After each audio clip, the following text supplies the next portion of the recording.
Zahara knew the streets better than anyone. She knew which alleys to avoid, which doors were safe to knock on, and which places swallowed people whole, never letting them return. But that night, as she took the shortcut by the river, she saw something that made her stop cold.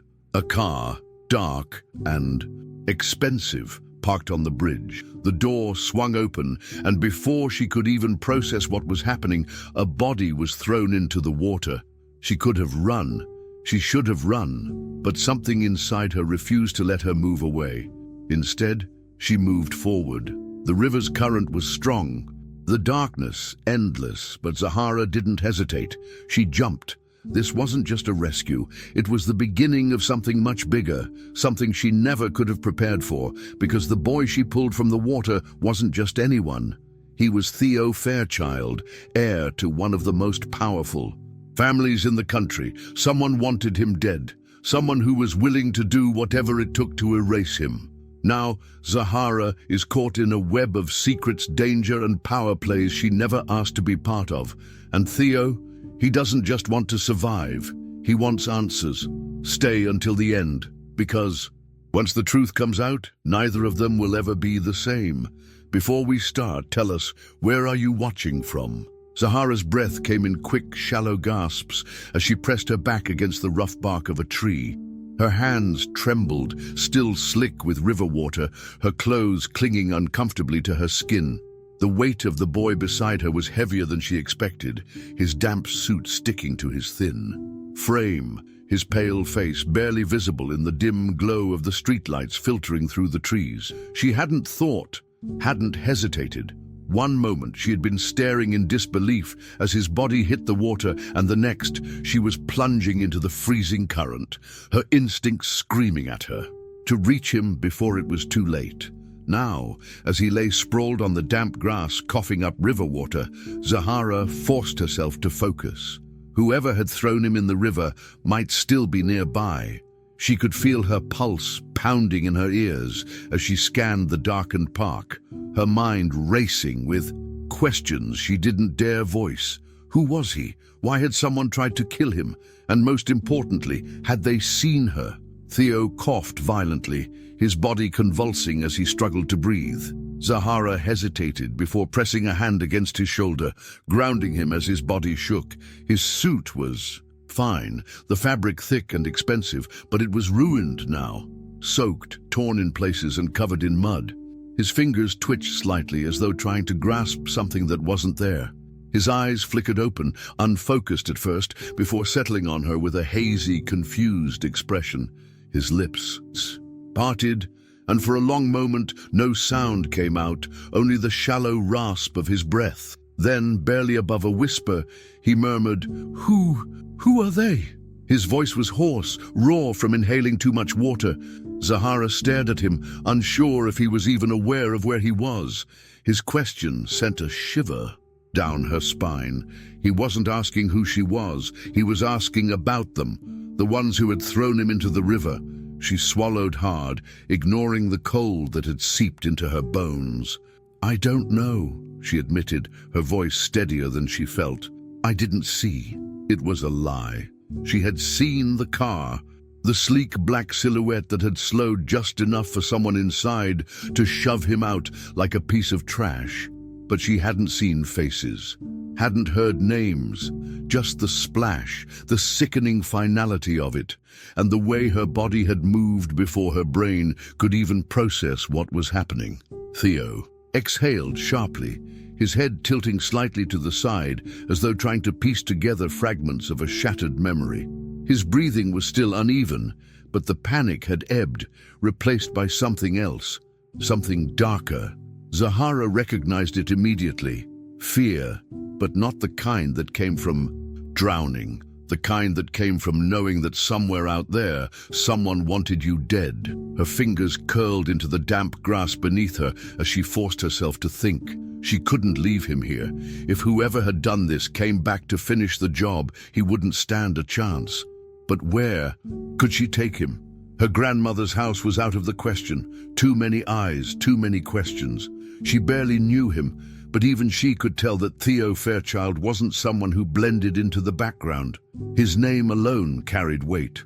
She had heard it before, in passing, in the hushed voices of customers at her grandmother's food stall. The Fairchilds owned half the city. Money, power, influence, they had it all. But if someone had tried to kill him, then none of that mattered now.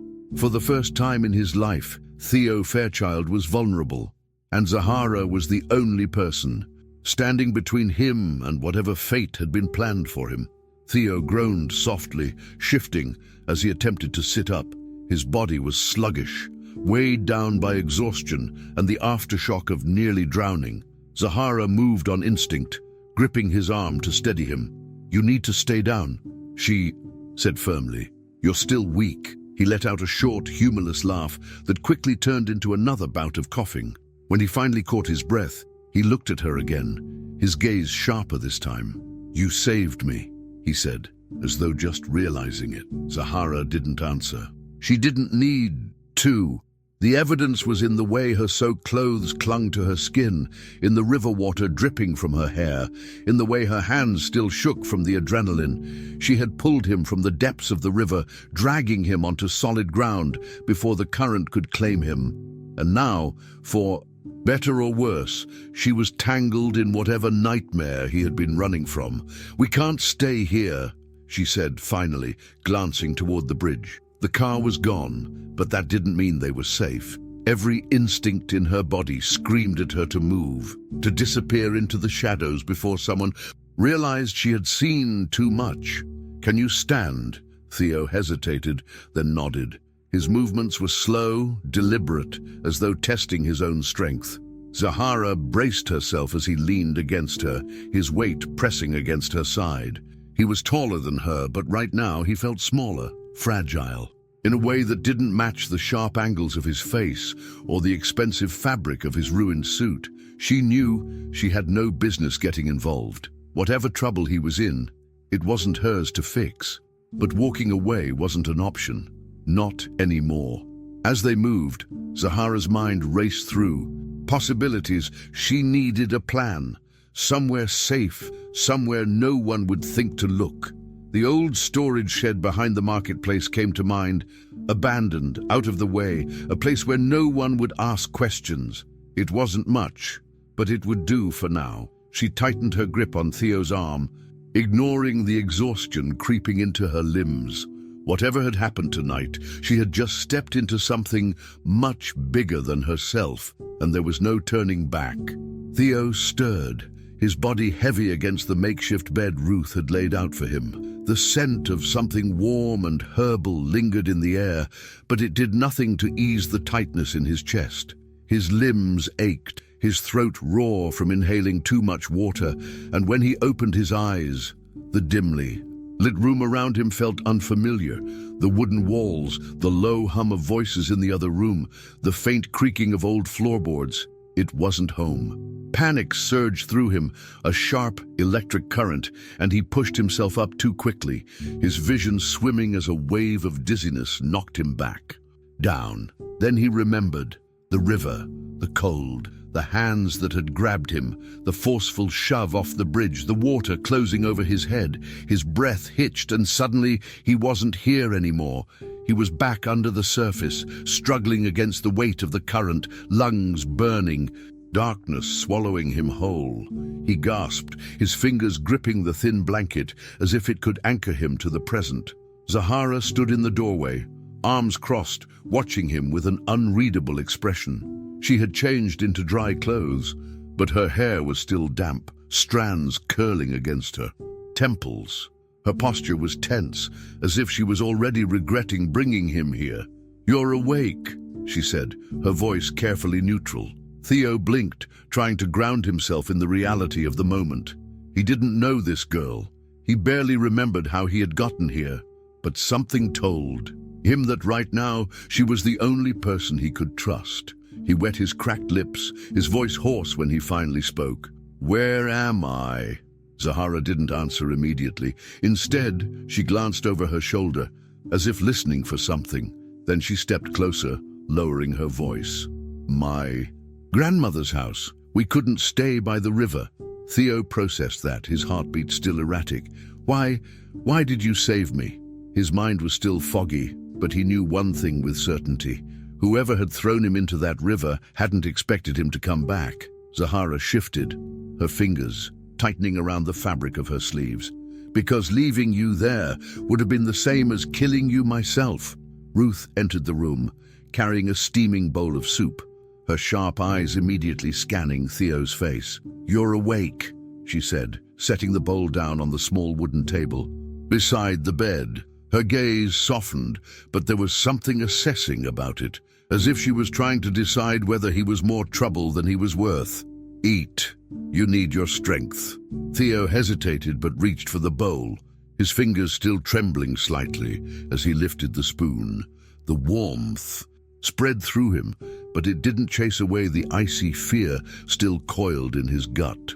He glanced up at Zahara again. "Who else knows I'm here?" She met his gaze without flinching. "No one." There was a finality to her tone that should have reassured him, but it didn't. Because if no one knew where he was, then it meant that the people looking for him, whether to kill him or to bring him back, wouldn't stop until they found him. And if they found him here, he wouldn't be the only one in danger. The weight of his name pressed against him like a heavy chain. Theo Fairchild. It wasn't just a name, it was power, wealth, influence. It was a name that could open doors and close them just as easily. A name that came with expectations, with enemies, with a family that operated more like a corporation than a household. And tonight, that name had nearly gotten him killed. He didn't remember everything, but he remembered enough. He remembered the car, the voices, low, cold, unfamiliar. The realization in those last seconds before the water swallowed him that this wasn't a random attack. This had been planned, deliberate. And if there was one thing he had learned growing up as a Fairchild, it was that betrayals almost always came from within. His stomach twisted, the soup suddenly unappetizing. "I can't stay here," he said, his voice steadier this time. "I need to go home." Zahara scoffed, crossing her arms tighter. "That's the dumbest thing you've said since you woke up." Theo's head snapped up, a flicker of irritation breaking through his fear. "You don't understand." "No," Zahara cut him off. "You don't understand. Your family is looking for you. The whole damn city is probably looking for you. If I take you back, they'll figure out that I'm the one who pulled you out of that river, and something tells me that whoever tried to drown you won't be thrilled about that." Theo opened his mouth, then closed it, frustration tightening his jaw. She wasn't wrong. He knew how this worked. His father would be making statements to the press, pretending to be a grieving parent, offering rewards for information. The police would be involved, private investigators, people who owed the Fairchilds favors. They would find him, and when they did, he wasn't sure if he'd be safer with them or with the girl who had saved his life. Silence stretched between them, thick with tension. Then softer, Theo asked, "Do you trust your family?" Zahara's expression flickered, something unspoken flashing behind her eyes before she schooled her features back into neutrality. "No," she said finally, "but I trust them more than I trust yours." Theo exhaled slowly, leaning back against the desk. In pillows, he felt trapped, caught between the world he had always known and the terrifying reality that for the first time in his life, his name wasn't a shield, it was a target. He needed answers. He needed to figure out who had done this, why they had done it, and what would happen if he walked back into that house. But most of all, he needed to survive. He met Zahara's gaze again, a silent understanding passing between them. For now, he was at her mercy. But sooner or later, he would have to face the people who had tried to kill him. And when he did, he wouldn't be drowning. He'd be ready to fight. Theo sat on the edge of the makeshift bed, his fingers twitching against his knees, his mind a tangled mess of broken memories and gut-wrenching fear. Zahara stood a few feet away, arms crossed, watching him with an intensity that made it impossible to look away. She wanted answers, and he wanted to. Give them. But how could he explain something that barely made sense in his own head? He swallowed hard, forcing himself to focus, to pull at the frayed edges of his last clear memory before the river swallowed him whole. "I was at home," he started, his voice rough. "There was a meeting. Family only. Family. My father was there, my uncle, a few others. They were talking about—" He stopped, his forehead creasing as he tried to grasp the exact words. Something about a contract, a deal, something that wasn't supposed to reach his ears. He had been standing by the hallway, hidden just out of sight, listening when he shouldn't have been. Then there was nothing, just darkness, a gap in time where his memories should have been. And then the car, the bridge, the water.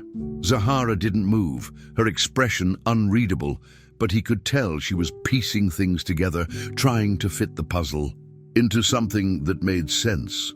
"You don't remember what they said?" she pressed. Theo exhaled sharply, shaking his head. "No, just that it was important. I know that because of the way my father looked, serious, colder than usual." He paused, his stomach twisting as another detail surfaced. "And then my uncle saw me. I think—" He hesitated, his heartbeat stuttering. "I think he smiled." Zahara frowned, her fingers tightening against her sleeves. "So you're telling me that you overheard something big and then suddenly you black out and wake up in a moving car, seconds away from being dumped into a river?" Theo nodded slowly. Saying it out loud made it feel even more real. His own family had tried to kill him. "That's exactly what I'm telling you." Zahara let out a slow breath, pacing the room like a caged animal. "Okay," she muttered, more to herself than to him. "So they think you're dead." She stopped abruptly, turning to face him. "That's the only thing keeping you safe right now." Theo stared at her, the weight of her words sinking in. If they knew he had survived, they would come back. They would finish the job. "Then I can't go home," he said, more to himself than to her. His hands clenched into fists, his nails digging into his palms. He had always known his family was ruthless, that the Fairchild name carried more than just wealth and power, but he had never imagined that power would be turned against him. "Who do you think did this?" Zahara asked. It wasn't an easy question. In his world, danger didn't come from nameless strangers in dark alleys. It came from the people closest to you, the people who smiled at you over dinner and then decided, without hesitation, that you were no longer useful. "It could be anyone," Theo admitted. "My father, my uncle, someone who works for them. Maybe they all agreed on it." The realization sent a fresh wave of nausea through him. He was disposable, a problem that needed to be erased. Zahara pressed her lips together, thinking, "So if they find out you're alive, you're dead. And if I'm seen with you, I'm dead, too." She said it so plainly, without hesitation, that it sent a chill through him. She wasn't afraid, at least not in the way he was. She was calculating, already figuring out what this meant for her. She hadn't asked for this. She could have walked away, let the river take him, but she hadn't. And now, whether she wanted to or not, she was part of this. Before Theo could respond, there was a knock at the door. A sharp, deliberate knock that sent a bolt of fear straight through his spine. Zahara's body went rigid, her eyes darting to him before flicking toward the door. Another knock, heavier. This time, Theo could hear muffled voices outside.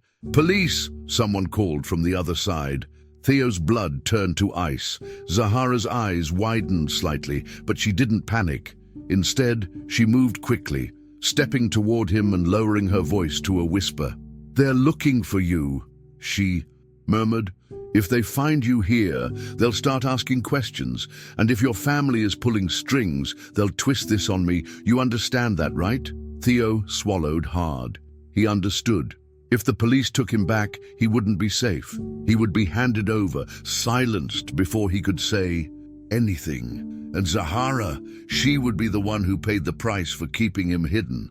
His mind raced, adrenaline flooding his veins. He had to trust her. He had no other choice. Zahara crouched beside him, her voice barely above a whisper. "Do you trust me?"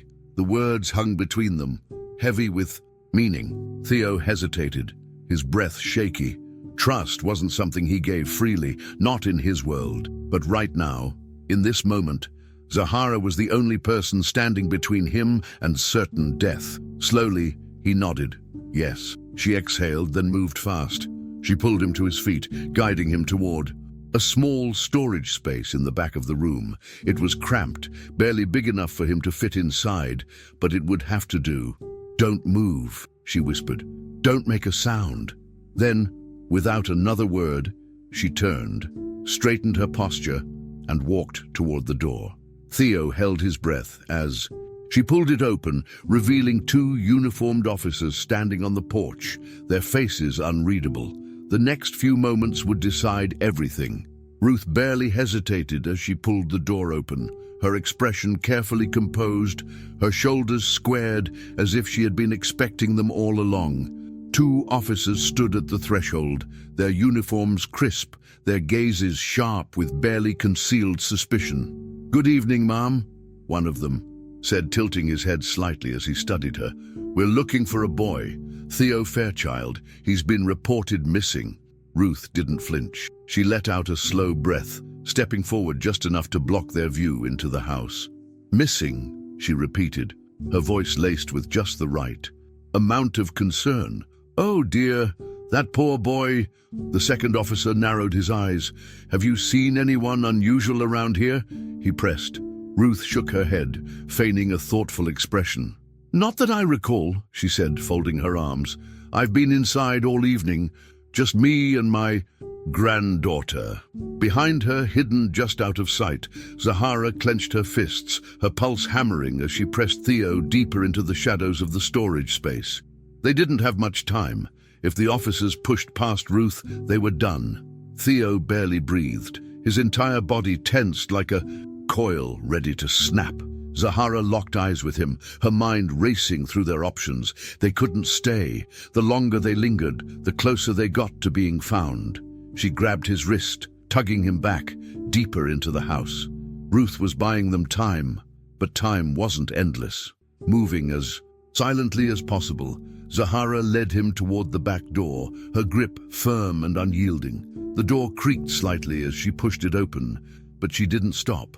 They slipped out into the night, their feet barely touching the ground as they broke into a sprint. The alley behind the house was narrow, lined with rusted fences and crumbling brick walls. Zahara moved without hesitation, pulling Theo behind her as they weaved through the labyrinth of back streets, avoiding main roads, staying in the shadows. "Keep moving," she whispered, barely glancing over her shoulder. Theo didn't argue. He could. He still hear the officers' voices echoing in his head, the weight of his family's search for him pressing down on his chest. If they were caught, he wouldn't be given a second chance. They ran until their legs burned, until the twisting paths of the city blurred together into an unrecognizable mess of forgotten streets and darkened corners. Finally, Zahara slowed, her breath ragged, her eyes scanning the area for a place to hide. The only structure nearby was a looming skeletal frame of a building, an old factory, its windows shattered, its entrance barely holding together. "In here," she said, pulling Theo toward it. He hesitated for only a second before following. The air inside was thick with dust, the remnants of old machinery scattered across the vast, empty floor. Theo braced his hands against his knees, trying to catch his breath. "This place looks like it'll collapse any second," he muttered. Zahara ignored him, already moving deeper into the building, searching for a spot concealed enough to keep them out of sight. "It's our best option," she shot back. "Unless you want to knock on someone's door and ask for a place to stay." Theo sighed, dragging a hand down his face, before reluctantly following her. The factory was silent, forgotten, but it offered what they needed most: time to think. For a moment, neither of them spoke. The weight of everything that had happened settled between them, heavy and suffocating. Theo sat against the cold metal of an overturned grate, his mind still spinning. He wasn't supposed to be here. He wasn't supposed to be running for his life. His family owned half the city, controlled police departments, politicians, people who made problems disappear. And now, he was the problem. He glanced at Zahara, watching as she leaned, against a rusted beam, her arms crossed, her jaw set. She had risked everything for him. She didn't even know him, and yet she had saved him. "Why are you helping me?" he asked suddenly, his voice quieter than before. Zahara hesitated, her fingers tightening around her sleeves. She could have given him a dozen reasons, because leaving him to die would have made her just as bad as whoever tried to kill him. Because she wasn't heartless, because she had spent her whole life watching people in power decide who deserved to live and who didn't.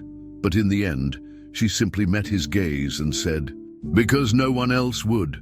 Across the city, in the sprawling estate of the Fairchild mansion, Lawrence Fairchild sat alone in his study, his fingers curled around a crystal glass of whiskey. His expression was unreadable, his gaze distant, his mind already working through the next steps of what had to be done. The phone on his desk rang, the sound sharp against the heavy silence. He reached for it, bringing it to his ear without a word. The voice on the other end was low, calculated. "He didn't die." Lawrence's grip on the glass tightened, his jaw clenching slightly. There was no emotion. On his face, no hint of surprise or concern, only quiet contemplation. He set the glass down, exhaling slowly. "Find him," he said, "and this time, make sure there's no mistake." The call ended, and Lawrence sat back, his fingers tapping idly against the wood of his desk. This was an inconvenience, nothing more, but inconveniences had to be dealt with. And if Theo was still alive, then whoever had helped him was now part of the problem. Theo sat on the cold concrete floor of the abandoned factory, his back against a rusted metal crate, his fingers absently tracing the torn fabric of his once pristine suit. His breathing had slowed, but his heart still pounded with the weight of what he had just learned. He had spent his entire life under the shadow of the Fairchild name, never truly questioning the power that came with it. But now, after everything that had happened, after nearly drowning, after being hunted like a fugitive, he couldn't ignore the truth any longer. His family was dangerous, not just powerful, not just ruthless, dangerous.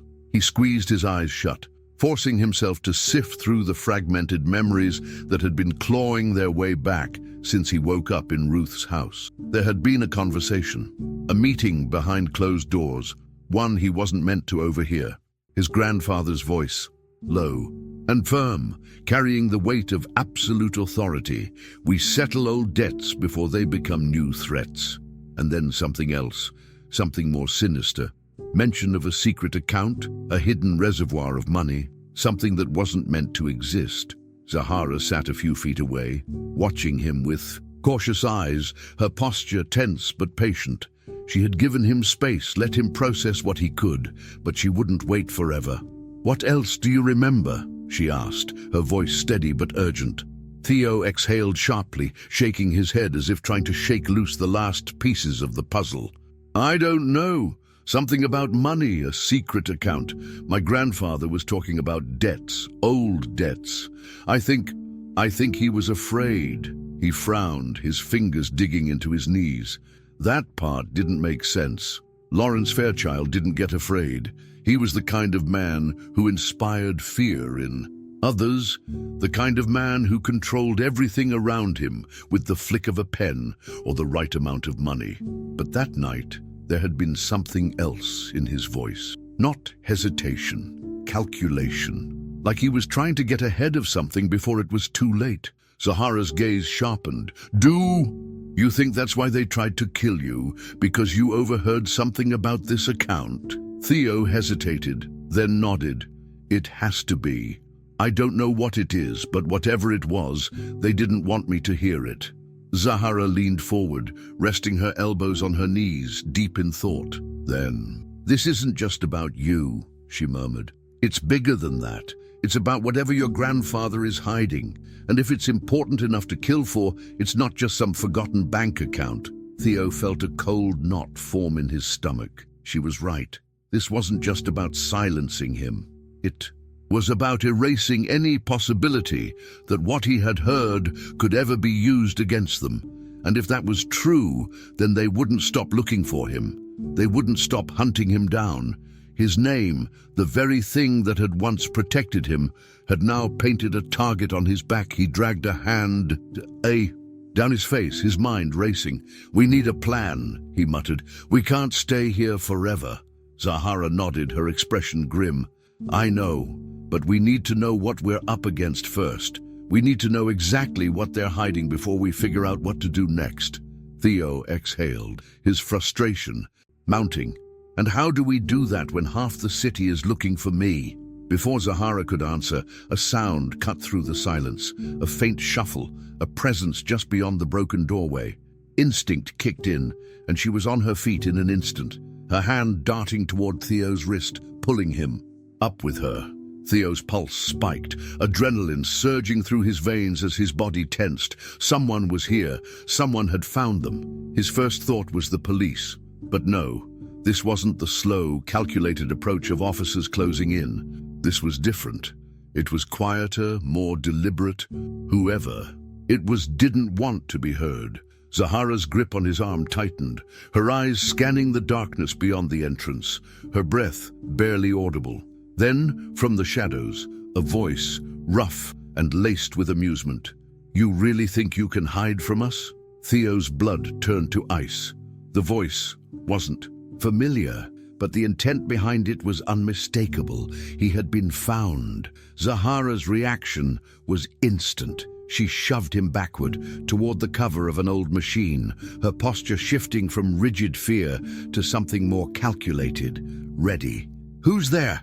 she called, her voice even, but Theo could hear the edge beneath it. The silence stretched for a beat before the figure stepped forward, just enough for the dim glow from the broken window to catch on their silhouette. Tall, broad-shouldered, dressed in dark, unremarkable clothing. Not a cop, not a stranger who had just happened to stumble upon them. This was someone with purpose, someone who had been sent. "Doesn't matter who I am," the man said, taking another step inside. "What matters is that you come with me, both of you." Theo felt his breath catch. This wasn't just about him anymore. Zahara had been dragged into this the moment she pulled him from the river, but now it was official. Whoever this was, they weren't going to let her walk away. He moved before he could think, stepping in front of her, his heart hammering so hard he thought it might burst. "I'm the one you want," he said, trying to keep his voice steady. "She has nothing to do with this." The man tilted his head slightly, as if considering the statement, then let out a low chuckle. "That's cute," he mused, "but you're wrong." Theo barely had time to process the words before Zahara grabbed his wrist again, yanking him back. "Run," she whispered, and before he could argue, she was already moving, dragging him through the back of the factory, weaving through the rusted remains of old equipment. The man cursed behind them, his footsteps fast, relentless. They weren't going to outrun him. Theo's mind raced.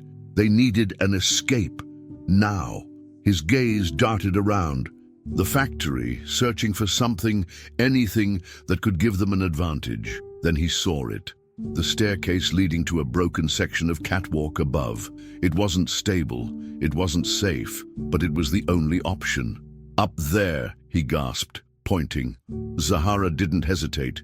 She grabbed onto the metal railing, pulling herself up, Theo right behind her. The catwalk groaned under their weight, the metal rusted, unreliable. Below, the man slowed, watching them with something like amusement. He wasn't in a hurry. He knew they were trapped. Theo's breath came fast and shallow as he turned to Zahara. They needed a new plan, because running wasn't going to save them anymore. The gun came first. Before Theo could react, before Zahara had time to think, the man pulled out a pistol, the dull metal catching the faint light of the factory's broken windows. He didn't raise it right away. He didn't have to. The weight of the weapon was enough to freeze Theo in place, his pulse hammering so violently he thought he might be sick. The man stepped forward, slow, measured, his presence filling the space with something more suffocating than fear itself. "Enough running," he said, voice even, almost bored. "We both know how this ends." Theo swallowed hard, his mind scrambling. For options. There weren't many. Zahara's body tense beside him, her muscles coiled, her breath controlled. She wasn't afraid. She was calculating. Theo didn't know if that was reassuring or terrifying. He forced himself to speak.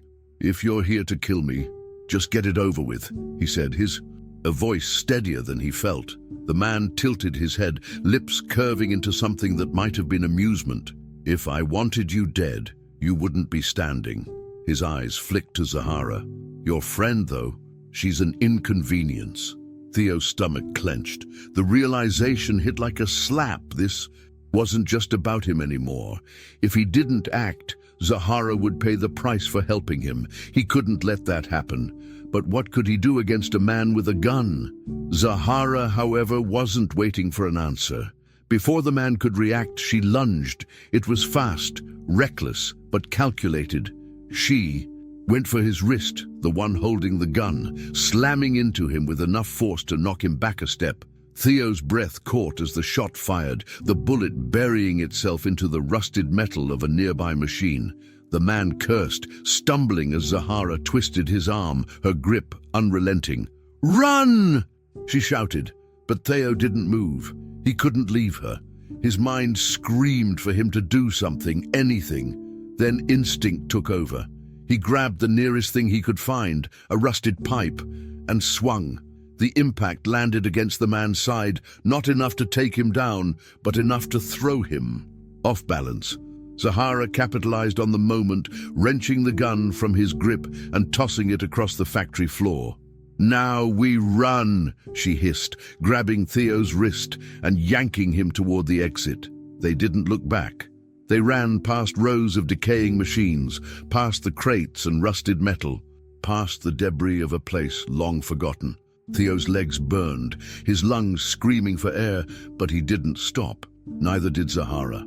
They burst through the back doors of the factory, into the maze of alleyways that twisted through the outskirts of the city. Theo's mind was still racing, still trying to process how close he had just come to dying. "He's going to follow us," he gasped. Zahara didn't slow. "Then we don't let him catch us." They weaved through the alleys, ducking between buildings, scaling a fence that Theo barely had the strength to climb. Every corner they turned, every street. They crossed. He expected to hear footsteps behind them, to see the man catching up, but the city swallowed them, the labyrinth of backstreets turning them into ghosts.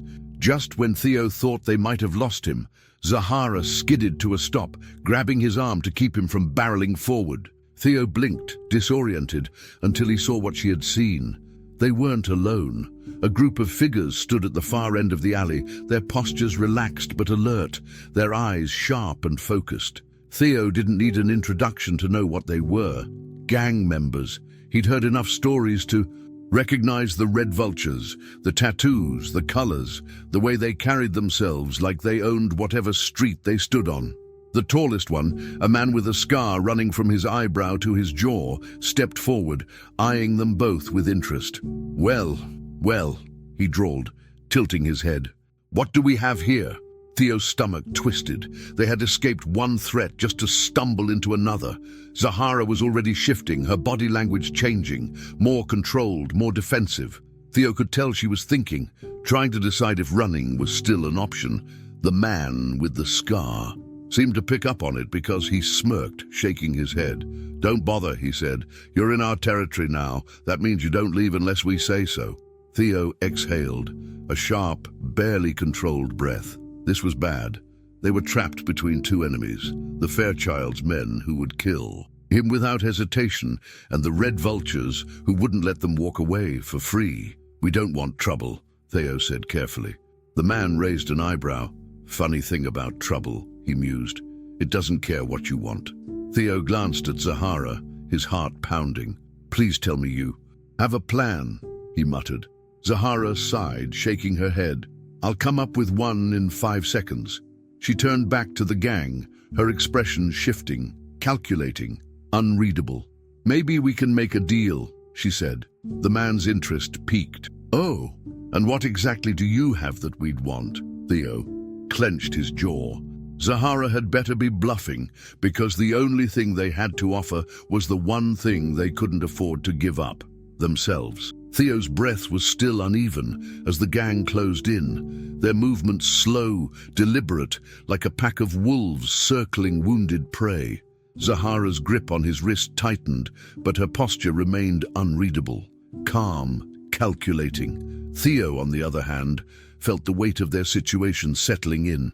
Like an iron chain around his throat, the man with the scar stepped forward, his gaze flicking between them with something bordering amusement. Then his eyes landed on Theo, and the smirk on his face deepened. "Fairchild," he mused, rolling the name on his tongue like it was something bitter. "So, you're the golden boy." Theo's stomach twisted. His name carried weight, too much weight. It could open doors or shut them forever. And here, in this alley, surrounded by the red vultures, it might as well have been a death sentence. Zahara's body shifted just slightly, stepping half an inch in front of Theo, subtle but clear. A shield. It made something uncomfortable stir in Theo's chest, but he had no time to dwell on it. The man, Reed, judging by the way the others deferred to him, cocked his head, studying them like they were pieces in a game only he understood. "You've got a lot of people looking for you, Fairchild," Reed continued. "Rich people, dangerous people, people willing to spill a lot of blood to make sure you stay missing permanently." Theo swallowed hard but refused to look away. "And yet, we're still breathing," he said, forcing his voice to remain steady. "Which means, you want something." Reed chuckled, a slow, rough sound. "Smart kid, but let's not get ahead of ourselves." He turned slightly, making a subtle motion with his fingers, and before Theo or Zahara could react, two of the gang members grabbed them, rough hands yanking their arms behind their backs.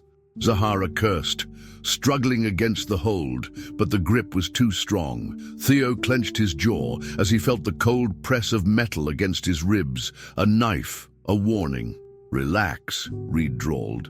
"If I wanted you dead, we wouldn't be having this conversation." Theo forced himself to breathe, to think.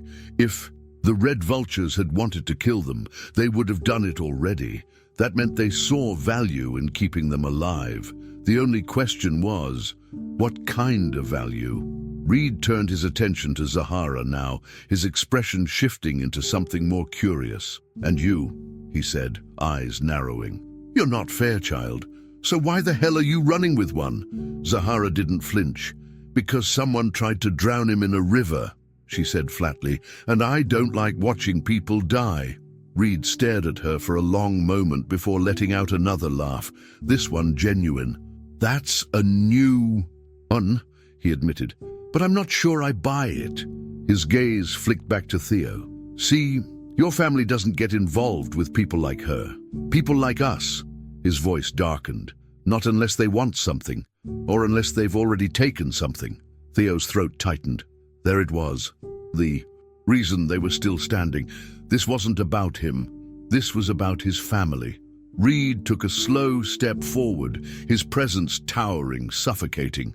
"The Fairchilds don't just own businesses," he continued. "They own people. They make promises, shake hands, sign papers. And when they're done getting what they want, they bury the bodies and pretend nothing ever happened." He leaned in slightly, his voice dropping lower. "My people know that better than most." Theo's pulse hammered. "What did they do?" he asked, though he wasn't sure he wanted the answer. Reed's jaw ticked, and for a moment, the amusement vanished from his face. "A deal," he said finally. "One we held up, one they didn't." Theo didn't need to ask what that meant. He knew exactly what kind of deals his family made. Deals that were convenient until they weren't. Deals that left people with nothing but empty promises and shattered lives. And now he was standing in front of the people who had been on the wrong side of one. Zahara shifted slightly, her expression unreadable. "So what now?" she asked. "Are you planning to use him to get revenge?" Reed studied her again, his eyes calculating. "Maybe," he admitted, "but I'm a businessman, and revenge doesn't always pay well." His gaze flicked back to Theo.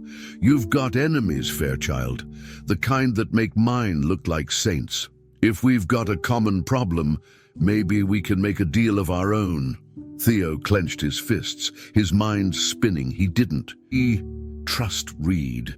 He didn't trust anyone, but right now he and Zahara were out of options. And if Reed was willing to talk instead of pulling the trigger, maybe, just maybe, they had a chance to get out of this alive.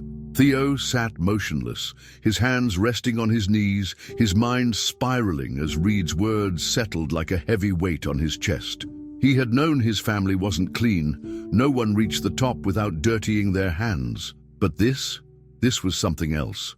The Fairchilds hadn't just outmaneuvered rivals with clever contracts or political favors. They had used people, destroyed them, turned them into weapons, then discarded them the moment they were no longer useful. The Red Vultures had been their tool, their blunt instrument, and when they had outlived their purpose, the Fairchilds had wiped them off the board like they were nothing. Theo could feel his pulse in his throat, thick and suffocating. He was supposed to be one of them, a Fairchild. His entire life he had worn that name like a shield, believing in the invincibility it provided. But now, it felt like a curse. Zahara watched him carefully, her body tense, waiting for his reaction. She had been silent through Reed's explanation, letting Theo absorb it on his own, but he could feel her gaze on him, measuring, assessing. Maybe she was wondering if he would deny it, if he would try to twist the truth the way rich people always did. He wasn't sure what she expected him to say, but he knew what he was feeling. "They used you," Theo murmured, his voice hollow. His fingers curled against his knees, nails pressing into his skin. "And when they were done, they turned on you." Reed gave a slow nod, his expression unreadable. "That's how your family works, Fairchild. They don't make allies. They make tools, and tools get thrown away." Theo swallowed, his throat dry. His family, his own blood. He had spent his life being trained to follow in their footsteps, to carry on their legacy. But what legacy was that? A dynasty built on broken promises and bodies buried in unmarked graves. He thought about the night they tried to kill him, about his uncle's cold smile just before everything went dark. Was this why? Had he been deemed a liability, just like the Red Vultures? A part of him still wanted to believe. There was an explanation, that there had been some mistake, but the truth was staring him in the face, undeniable. He thought of his father, of the cold way he handled everything, of the silent expectations that had been drilled into Theo since childhood. "The world isn't fair," his father had once told him. "You either take control or you're forgotten." Theo had never questioned it before, but now he wondered just how many people had been forgotten because of his family. He exhaled shakily, his shoulders heavy with a weight he had never felt before. "My family is a monster," he whispered more. He to himself than anyone else. The words tasted bitter on his tongue, but they were true. Zahara shifted slightly beside him, but she didn't speak. She didn't need to. Reed watched him, studying his reaction like he was waiting to see if Theo would break under the weight of the truth. But Theo didn't break. He changed. The anger that had been simmering beneath his skin finally found its shape, hardening into something sharper. He wasn't just a runaway anymore, a lost rich kid trying to survive. He was something else now, something more dangerous. His entire life he had been taught to accept things as they were, to play the game the way his family had designed it. But now he saw the truth. The rules weren't made to be followed. They were made to be rewritten. He looked up at Reed, his voice steadier than before. "So what now?" Reed raised an eyebrow, intrigued. "That depends. Fairchild, are you still one of them, or are you ready to do something about it?" Theo hesitated, the question hanging between them. A week ago, the answer would have been easy. He would have clung to his family's power, denied everything, convinced himself that this was just business. But now, he wasn't sure who he was anymore. He wasn't sure if he even wanted to be Theo Fairchild. His last name had painted a target on his back, had nearly gotten him killed. And worse, it had given people like Reed every reason to hate him. Maybe they had every right to. He glanced at Zahara, searching for something, maybe reassurance, maybe an anchor. but she just met his gaze evenly, waiting for his decision. She wasn't going to decide for him. This was his burden to carry now. Theo clenched his fists, his jaw tightening. "I want to know everything," he said. "Every deal, every betrayal, every name." If he was going to fight back, he needed to understand exactly what he was up against. Reed studied him for a long moment before giving a slow nod. "All right," he said, "but understand this, Fairchild. Once you go down this road, there's no going back." Theo already knew that. He had felt it the moment he had crawled out of that river, the moment he had realized his family had written him off as dead. Whatever life he had before was gone, and the only way forward was through the fire. "Then I guess I better get used to the burn," he said, his voice unwavering. Zahara exhaled, shaking her head slightly, but there was something almost approving in her expression. Reed just grinned, leaning back. "Looks like we have ourselves a deal." Theo stood in the dimly lit back room of the Red Vulture's hideout, the weight of Reed's words pressing down on him like an iron chain. The gang leader leaned against a worn-out wooden table, arms crossed, his dark eyes gleaming with something between amusement and calculation. "You want justice, Fairchild?" he said, his voice smooth, deliberate. "You want to burn down everything your family built? We can help you do that." The words struck something deep in Theo's chest, something raw and simmering just beneath the surface. He had spent his whole life believing in the untouchable power of his name, in the illusion that the Fairchilds were invincible. But that illusion had shattered the moment they tried to kill him. He clenched his fists, his breath slow and steady, his mind racing through the possibilities. Revenge wasn't just an idea anymore. It was a path, a real, tangible road. It paved with the blood of those who had turned their backs on him. Zahara shifted beside him, her arms crossed, her jaw tight with restrained frustration.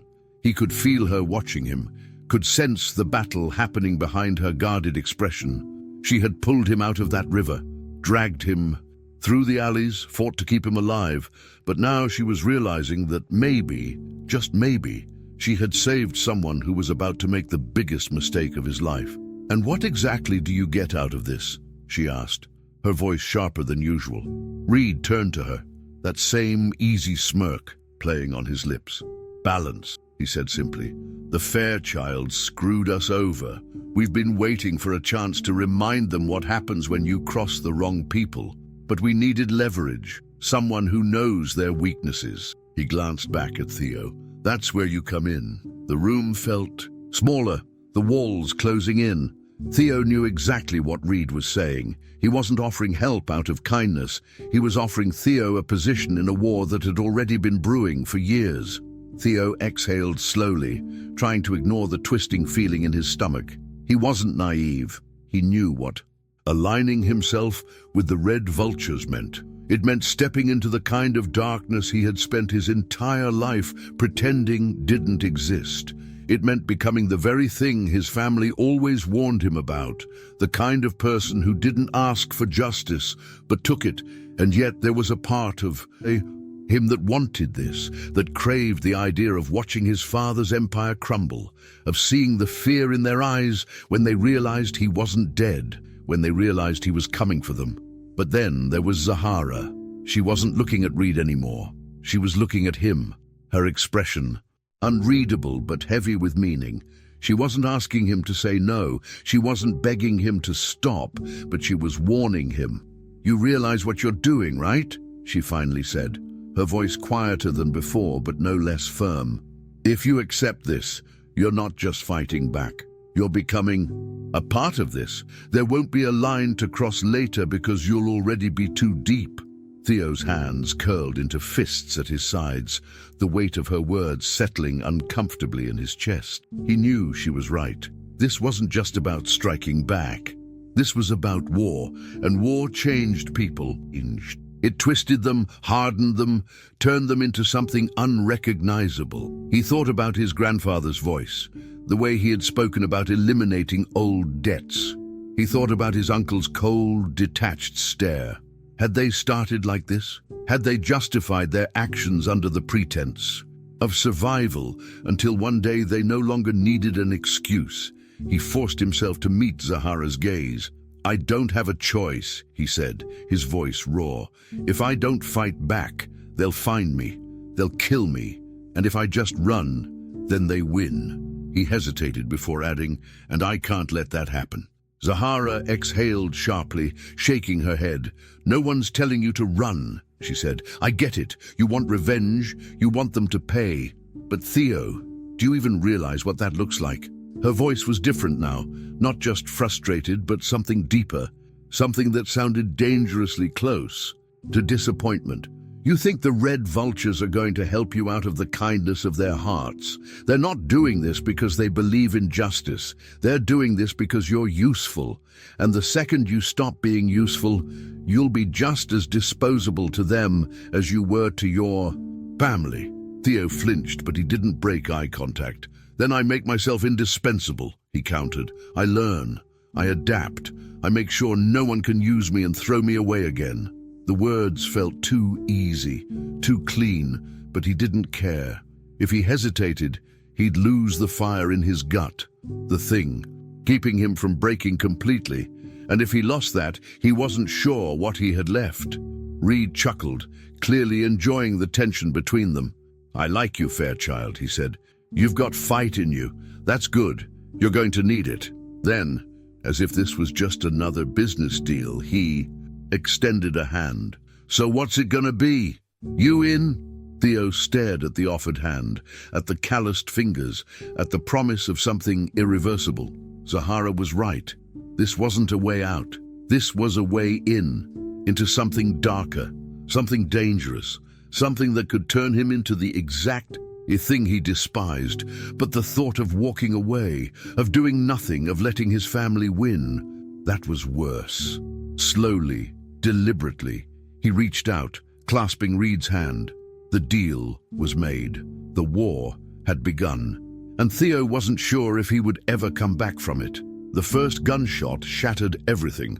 One moment, Theo stood in the back room of the Red Vulture's hideout, Reed's grip firm in his own, sealing a deal he wasn't sure he fully understood. The next, the entire building erupted in chaos. The walls trembled as bodies collided, shouts rising over the sudden eruption of violence.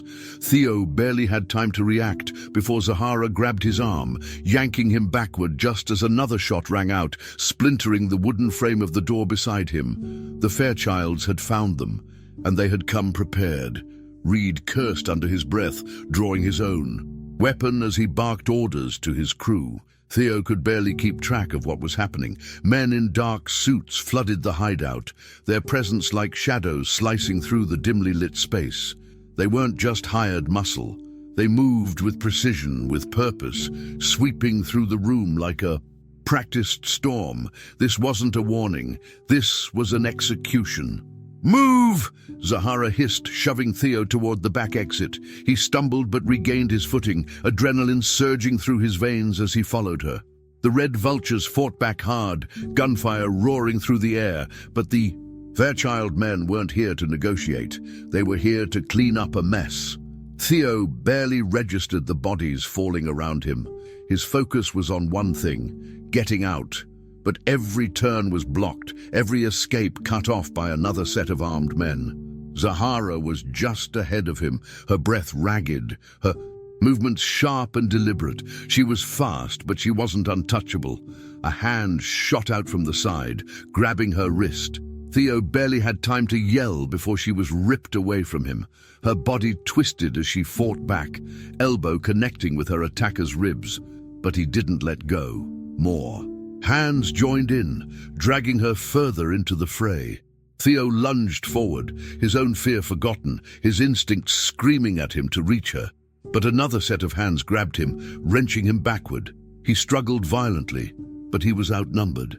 He saw Zahara's face, her expression a mixture of fury and frustration before she disappeared into the chaos. Theo fought against his captors, his chest heaving with desperation.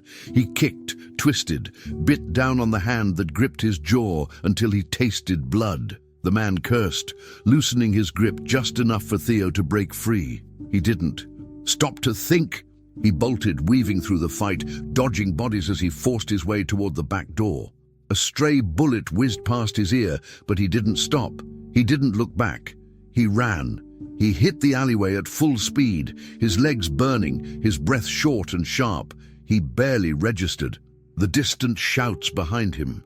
He didn't stop running until the sounds of the fight had faded into the background, replaced only by the distant hum of the city. He stumbled to a stop near an abandoned lot, his chest rising and falling in sharp bursts.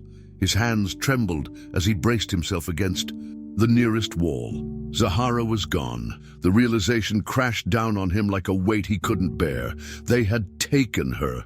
And if he knew his family, and he did, she wouldn't be kept alive for long. His stomach twisted violently, his mind racing through possibilities, through consequences. This was his fault. She had saved his life, and now she was paying the price for it. He should have done something. He should have fought harder. He should have... Theo clenched his fists, forcing the spiral of guilt to stop. He didn't have time for regret. He didn't have time to feel sorry for himself. Zahara was still alive, and if he wanted to keep it that way, he had to act now. His head snapped up, his breath still ragged, his body still shaking from the adrenaline. He had a choice: run and save himself, or go after her. But to Theo, there was never really a choice. He forced himself to stand, his muscles aching, his mind clearing with every second. He didn't know where they had taken her, but he knew who had her, and he knew exactly where to start looking. He turned his gaze toward the city, its skyline a jagged silhouette against the night. He could already feel the anger settling into his bones, steady and unforgiving. "I'm not letting them do this to her," he whispered, his voice unwavering. Then, without another second of hesitation, he disappeared into the streets. Theo moved through the city like a shadow, his pulse steady, his thoughts razor-sharp. He had one chance to get Zahara out, and failure wasn't an option. He knew where she was. The Fairchilds had taken her to a warehouse near the docks, a place his father used for operations that weren't meant to be seen. That alone told Theo everything he needed to know. Zahara wasn't just a loose end, she was leverage, and in his world, leverage never stayed breathing for long. He clenched his jaw, shoving down the panic threatening to creep in. He couldn't afford hesitation. He needed a plan, and more. Importantly, he needed help. That was why, despite every warning screaming in his head, he found himself stepping back into Red Vulture's territory. The air inside the hideout was thick with tension as Theo pushed through the doors, his body rigid with purpose. Reed was exactly where he expected, leaning against the bar, a cigarette burning between his fingers, his gaze flicking lazily toward Theo like he had been waiting for him. "Well, well," Reed mused, exhaling slowly. "Didn't think I'd see you again so soon, Fairchild." Theo didn't waste time. "I need your help." The words came out firm, controlled, but he knew what he was asking. He was walking straight into a deal he couldn't back out of. Reed smirked, setting his cigarette down in a nearby ashtray. "That's so." He gestured around the room. "See, last I checked, you weren't part of my crew, and I don't do charity work." Theo's hands curled into fists at his sides, but he kept his voice level. "Zahara was taken. My family has her. She's being held at one of my father's warehouses near the docks." Reed's smirk didn't waver, but something in his posture shifted. He took a slow step forward, eyes sharp with interest. "And why should that be my problem?" Theo forced himself to stay calm. He had no leverage here. The Red Vultures didn't move for free, and he knew it. "Because if you help me," Theo said carefully, "you get what you've always wanted. A direct hit against the Fairchilds. No middlemen, no backdoor. Deals, a straight-up fight." Reed studied him for a long moment, weighing the offer like a man deciding whether a bet was worth the risk. Then he chuckled, shaking his head. "You've got guts, I'll give you that. But guts don't pay for favors." Theo swallowed hard. already knowing what was coming. Reed was giving him an opening, but it came with a price. "You're asking me to put my people on the line," Reed continued, his voice low and even, "to start a war with one of the most powerful families in the city. So tell me, Fairchild, what exactly are you offering in return?" Theo didn't hesitate. "A debt." The words tasted bitter, but he knew there was no other way. "You helped me get her out, and I owe you a favor whenever you ask." Reed's smile widened, and Theo realized that was exactly what he had wanted to hear. "Now that," Reed said, "is interesting." He took another step forward, until he was close enough that Theo could feel the weight of the deal settling between them. "Are you sure about that, kid? Because where I come from, debts don't just go away." Theo met his gaze without flinching. "I know." Reed let the silence stretch, savoring the moment before nodding once. "All right," he said, rolling his shoulders. "You got yourself a deal." He turned to the others in the room, raising his voice. "Looks like we're going hunting tonight." A few of the gang members exchanged glances, some wary, some excited, but none argued. Reed was their leader, and his word was law. Theo exhaled, forcing himself to keep his hands steady. He had what he needed: backup, firepower, and a way into the warehouse. But at what cost? He had just put himself in Reed's pocket, and debts in this world didn't come cheap. The next few hours moved fast. Plans were made, weapons checked, routes mapped out. Theo barely had time to breathe before he found himself in a stolen car, heading toward the docks with Reed and his crew. Every mile that passed tightened the knot in his stomach. Zahara was inside that warehouse, and she was running out of time. Reed glanced at him from the driver's seat, his smirk still in place. "You ever done something like this before, rich boy?" Theo kept his gaze on the road ahead. "No," Reed chuckled. "Then I hope you're a fast learner." Theo clenched his jaw. He wasn't here to learn. He was here to save Zahara, no matter what it took. Reed leaned back against the hood of the stolen car, arms crossed, watching Theo like he was trying to decide whether the kid had lost his mind or finally grown a spine. The others were gathered around, the tension thick between them, waiting to hear what came next.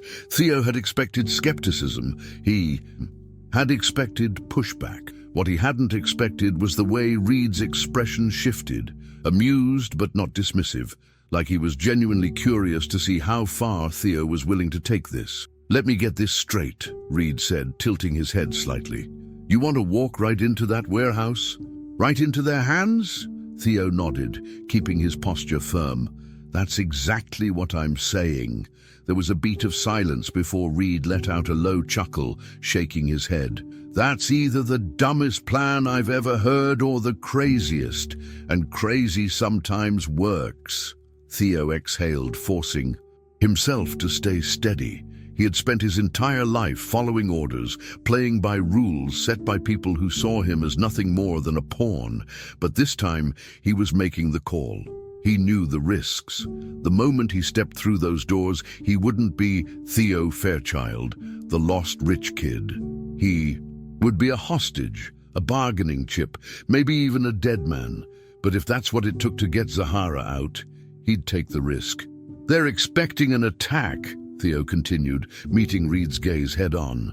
"They know you'll come for me eventually, so we give them something else to focus on." He gestured toward the distant silhouette of the warehouse.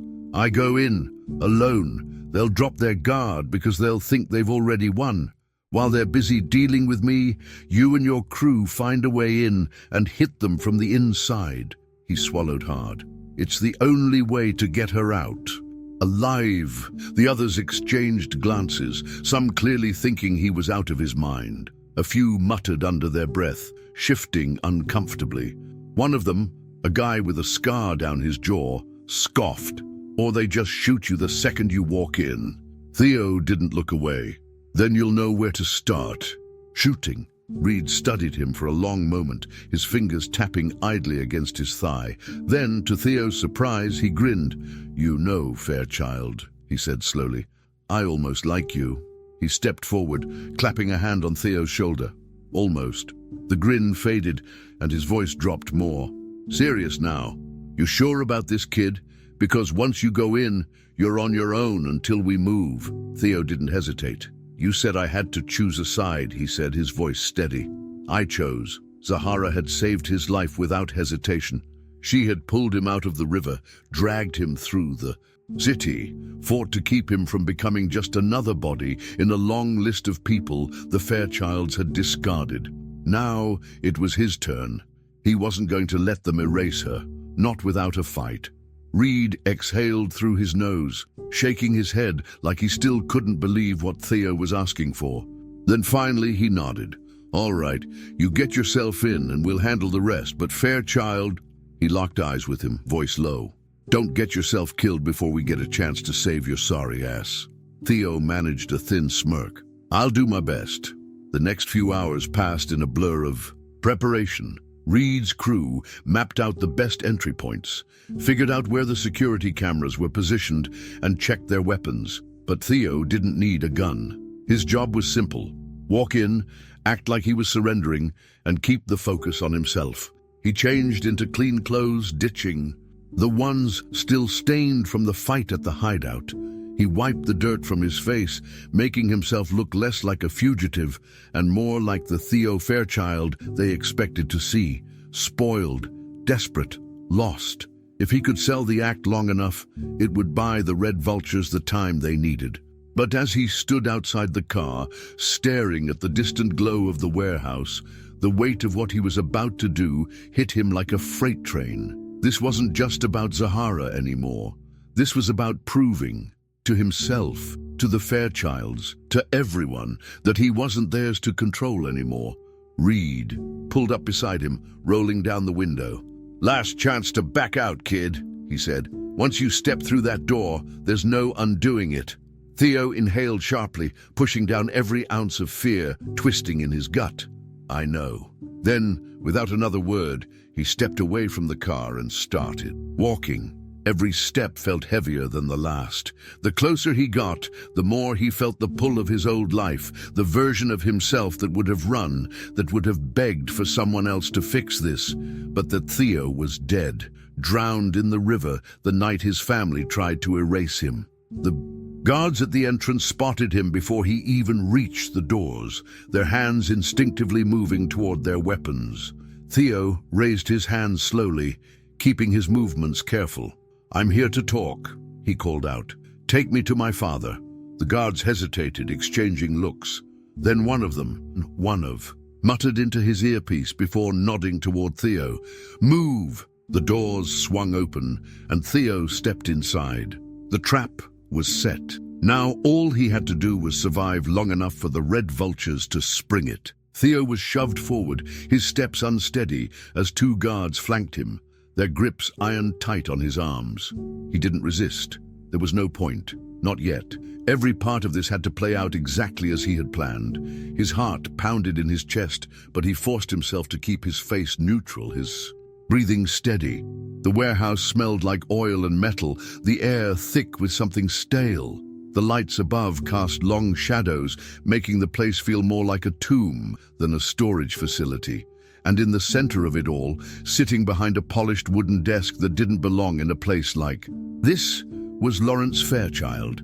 His grandfather didn't look up immediately. He was flipping through a folder, his fingers methodical, slow, as if Theo's presence was nothing more than an interruption to a tedious evening. When he finally glanced up, his expression didn't change. There was no anger, no surprise, just cold calculation, the same detached gaze that had made Theo uneasy since he was a child. "You finally stopped running," Lawrence said, his voice smooth, almost amused. "I was beginning to think you'd forgotten where you came from." Theo clenched his jaw but didn't answer. He wouldn't give him the satisfaction. His eyes flickered to the side, searching, and then he saw her. Zahara, tied to a chair, her wrists bound behind her back, her mouth gagged with a strip of cloth. Blood trailed from her temple, staining her cheek, and Theo felt something inside him snap. He barely stopped himself from lunging forward, She was watching him, her eyes sharp, alert. She wasn't broken, not yet, but the sight of her like that sent a fresh wave of fury through him. He turned back to Lawrence, his fingers twitching at his sides. "Let her go," he said, his voice steady. Lawrence chuckled, a deep, almost patronizing sound. "And why would I do that?" He leaned back in his chair, folding his hands over his stomach. "She's the reason you're still breathing, boy. If it weren't for her, I wouldn't have had to waste resources cleaning up this mess." Theo took a slow breath, trying to keep his anger from making him reckless. "She has nothing to do with this." Lawrence raised an eyebrow, tilting his head slightly. "Oh, but she does," he mused. "She pulled you out of the river. She kept you alive. That makes her involved, whether she wanted to be or not." He gestured lazily towards Zahara, without looking at her. "And since she went through all that trouble to save you, I figured it was only polite to return the favor." His smile didn't reach his eyes. "By making sure you both die together." Theo's stomach twisted, but he didn't let it show. He couldn't afford weakness. Not here. Not in front of a man who had spent decades turning people into nothing more than pawns. "I know what you did," Theo said finally. The words felt heavier than he expected, like they had been waiting to escape. Lawrence's expression didn't change, but Theo caught the slight shift in his posture, the barely there flicker of interest. "Do you?" Lawrence asked, voice calm. "And what exactly do you think you know, Theo?" Theo took a step closer, ignoring the way the guards stiffened beside him. He held Lawrence's gaze, refusing to look away. "I know about the red vultures," he said, voice low but unwavering. "I know you used them to wipe out competition. I know you fed them lies, made promises, and then turned on them the second they stopped being useful." He could feel the temperature in the room shift, the weight of his words settling over them like a storm cloud. Lawrence exhaled slowly, his fingers tapping against the desk in a steady rhythm. Then he laughed. It wasn't loud or cruel. It was quiet, almost like he was genuinely entertained. "And what do you plan to do with that information?" he asked. "Tell the police? Go to the press?" His eyes gleamed with something sharper than amusement. "You think that changes anything?" Theo's hands curled into fists at his sides. "I think it changes everything." Lawrence shook his head, standing slowly. "You always were naive," he mused. "That's why you don't belong in this world." He gestured around him. "This is how things work. People rise, people fall. The weak get eliminated, the strong survive." He stepped forward, his gaze never leaving Theo's. "That's why I had to get rid of you, because you were never strong enough to do what needed to be done." Theo swallowed hard, but he didn't back down. "You tried to kill me. Because I saw you for what you really are." Lawrence stopped just inches away, studying him. "And what's that?" Theo's voice didn't waver. "A man who's afraid." For the first time, Lawrence's expression flickered, just for a second. It was subtle, barely noticeable, but it was there. A crack in the unshakable foundation. Theo had struck something. "You think you're in control," Theo continued, pressing forward. "You think you've built something untouchable. But you're not as untouchable as you believe." He glanced at Zahara. "And I'm not alone." Lawrence's lips twitched into something unreadable. "No," he admitted. "You're not." He nodded toward the guards. "Kill her first." The words barely registered before Theo moved. He wasn't thinking, he was acting. Before the guards could react, before they could draw their weapons, he lunged, slamming his elbow into the throat of the one closest to him. The man stumbled back, choking, and Theo used the moment to grab the gun from his holster.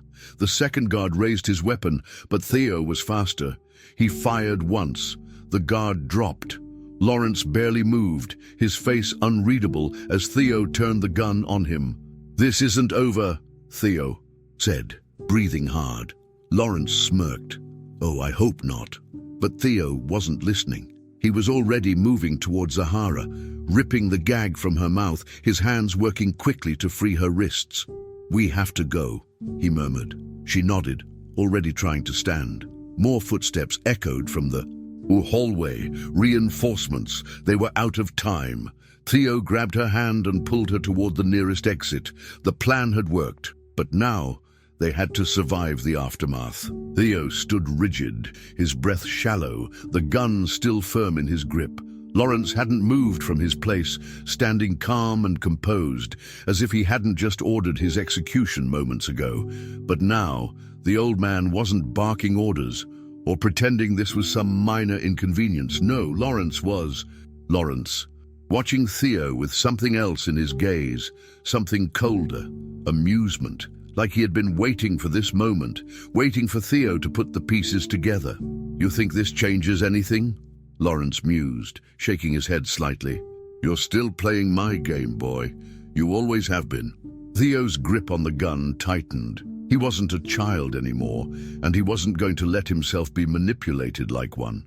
But before he could speak, Lawrence exhaled slowly, as if he had made a decision. Since you're already here, he said, voice smooth, I suppose there's no harm in telling you the truth. He took a step closer, and Theo instinctively raised the gun higher, his pulse spiking. But Lawrence didn't seem concerned. If anything, he looked pleased. You overheard something that night, Lawrence continued, something you weren't supposed to, and for that, I made a choice. His head tilted slightly, his lips curving into the faintest smirk. I was the one who ordered your death. The words landed like a hammer, but Theo didn't flinch. Not this time. A week ago, it would have crushed him. A week ago, he would have stood there, disbelieving, grasping at excuses, searching for some thread of logic to make sense of it all. But now, after everything he had learned, after everything he had seen, there was no shock left in him, just a cold, empty clarity. He had suspected it from the start. His uncle's smile, the careful way his father had distanced himself, the fact that none of them had truly looked for him. He had known deep down, but hearing it out loud made it real in a way he hadn't been prepared for. You tried to kill me, Theo murmured, his voice quieter than before. Lawrence chuckled. I did what had to be done. Theo exhaled through his nose, forcing himself to stay calm. Why? The question wasn't desperate. He wasn't looking for reassurance or some twisted justification. He just wanted the truth, the whole truth, the thing they had tried to bury along with him at the bottom of that river. Lawrence studied him for a moment, then, to Theo's surprise, he sighed. Because power, real power, is about control, he said, stepping forward just slightly. And you, my dear boy, were becoming a liability. He clasped his hands behind his back, as if delivering a lecture to a student. You were never meant to be involved in these affairs, Theo. You were meant to sit pretty, sign papers, and inherit what was given to you without asking questions. But instead you got curious. You listened when you shouldn't have, and that made you dangerous. Theo felt something cold twist in his stomach, but he didn't let it show. What was so important that you'd kill your own grandson to keep it hidden? Lawrence smirked at that. Oh, Theo, he said, almost condescending, still pretending you don't already know? He shook his head slightly, as if disappointed. You think I used the red vultures just to clean up competition? No, they were useful for a time, yes, but they were nothing compared to the real operation. He leaned in just slightly, his voice lowering. Your family doesn't just own businesses, boy. We own people. We create power by making sure everyone owes us something. And when they don't, well, that's where men like me come in, Theo felt. His jaw tightened. So what was it? He pressed. A deal gone bad. A name on a list. What did I hear that made you decide I wasn't worth keeping alive? Lawrence's smirk widened, his gaze gleaming with something that sent a shiver down Theo's spine. You heard enough to ruin everything, he said, simply. And I couldn't allow that. Theo's fingers twitched around the trigger. He wanted to pull it. He wanted to end this. But Lawrence saw it. He saw the hesitation, the crack in Theo's resolve, and that's when he laughed. That's why you'll never win, he said, because you're still clinging to the idea that you're not one of us, that you're somehow better. He took another step forward, closing the space between them, his voice dropping to a whisper. "But you're not, Theo. You still carry my name." Theo's breath hitched, but he didn't move. He wanted to scream, to tell Lawrence he was wrong, that he wasn't like them. But he couldn't, because part of him, the part that had agreed to work with the Red Vultures, the part that had made deals in the dark, the part that had already killed to survive, that part wondered if Lawrence was right, and that terrified him more than anything else. But then, through the haze of anger and doubt, he remembered something else. Zahara. She was still tied to that chair, still bleeding, still waiting for him to do what needed to be done. And that was the difference. That was what separated him from Lawrence. He wasn't doing this for power. He wasn't doing this to control anyone. He was doing this to save her. He exhaled sharply, forcing himself to refocus. "You're right about one thing," he said, voice steady. "I do carry your name, but that just means I know exactly how to destroy you." Lawrence's smile faltered just slightly, just enough for Theo to see the first flicker of doubt in his eyes. And then, in the distance, the faintest sound of chaos. The Red Vultures had arrived. The game was about to change. Gunfire erupted, turning the warehouse into a battlefield in an instant. The Red Vultures stormed in with precision, their bullets cutting through the air as Fairchild's men scrambled to return fire. The moment of stillness before the chaos shattered completely, replaced by the deafening clash of violence. Theo barely had time to react before instinct took over. He spun towards Zahara, his heart pounding, his body moving on pure adrenaline. She was still tied to the chair, her eyes wide, wrists raw from struggling. He didn't think, he couldn't afford to. He rushed to her side, his fingers working frantically to undo the ropes binding her wrists. "We have to move," he muttered, his voice sharp, urgent. Zahara flexed her hands the moment she was free, her breathing ragged but focused. "I noticed," she shot back, already scanning for an exit. The gunfire was relentless, bodies dropping on both sides as the warehouse transformed into pure chaos. Reed's men fought without hesitation, moving like a well-oiled machine. Fairchild's security, despite their training, were caught off guard. They hadn't expected a war. Not here, not like this. Theo ducked as a bullet tore through the air. Inches from his shoulder, he pulled Zahara with him, using the overturned crates for cover. He needed to think, needed to find a way out before they got trapped in the crossfire. But then, as if the chaos wasn't enough, a movement caught his eye. Lawrence, still standing untouched like the battle. Around him was nothing more than an inconvenience, and in his hand, a gun. Theo knew what was about to happen before it even did. Lawrence wasn't looking at him. He wasn't looking at the men dying for him. His focus was on Zahara, cold, calculated, inevitable. Theo's stomach twisted as time seemed to slow. His grandfather had already tried to erase him once. He had failed, but now Lawrence saw something else. An easier way to break Theo apart, not by killing him, by taking away the only thing he had left. The gun was steady in his grip, the barrel aimed directly at Zahara's chest. And Theo knew in that split second that Lawrence wouldn't miss. His body moved before his mind could catch up. He lunged forward, slamming into Zahara with everything he had, pushing her out of the way as the shot rang out. Pain exploded through his side, white-hot and unforgiving. The force of the impact sent him to his knees, his breath catching in his throat. He barely registered Zahara's scream, barely felt her hands grabbing at him. All he knew was the sharp, burning agony searing through his ribs. He pressed a hand to his side, his fingers coming away, wet, red. He had been shot before. He knew what this meant. He knew what was coming, but there was no time. No time to think about the pain, no time to process the fact that he might be bleeding out on this warehouse floor. Lawrence was still standing, his gun still raised, but now there was something else in his expression. Something Theo had never seen before. Not fear, not regret, annoyance. Like Theo, getting in the way was nothing more than a minor inconvenience. "You should have stayed down, boy," Lawrence muttered, taking a step forward. But then, before he could fire again, Reed's voice cut through the chaos. "Drop it." Theo. Tension shifted instantly. Lawrence hesitated for the first time, his eyes flicking to the side. Reed stood a few feet away, his own gun trained on Lawrence, his face unreadable. Around them, the battle was turning. Fairchild's men were falling, some already retreating, realizing that this wasn't a fight they could win. The red vultures were closing in, surrounding the last remaining guards like wolves closing in on a wounded animal. "You think you can walk out of here alive?" Reed continued, stepping closer. "Not this time, old man." Theo felt Zahara gripping his arm, trying to pull him up, trying to keep him from collapsing completely. He forced himself to focus, to breathe past the fire raging in his ribs. He had done what he needed to do. Zahara was alive.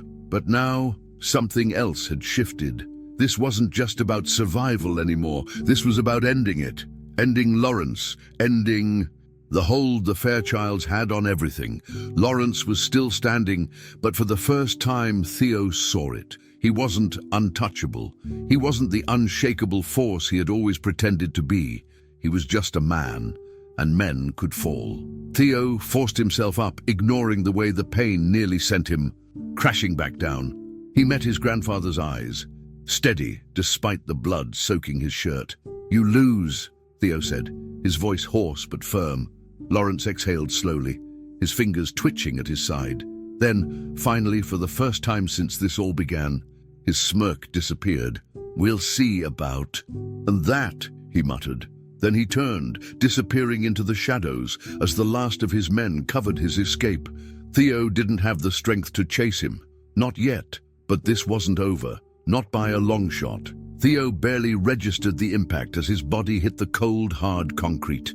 Pain exploded through his shoulder, white-hot and searing, spreading like wildfire down his arm and across his ribs.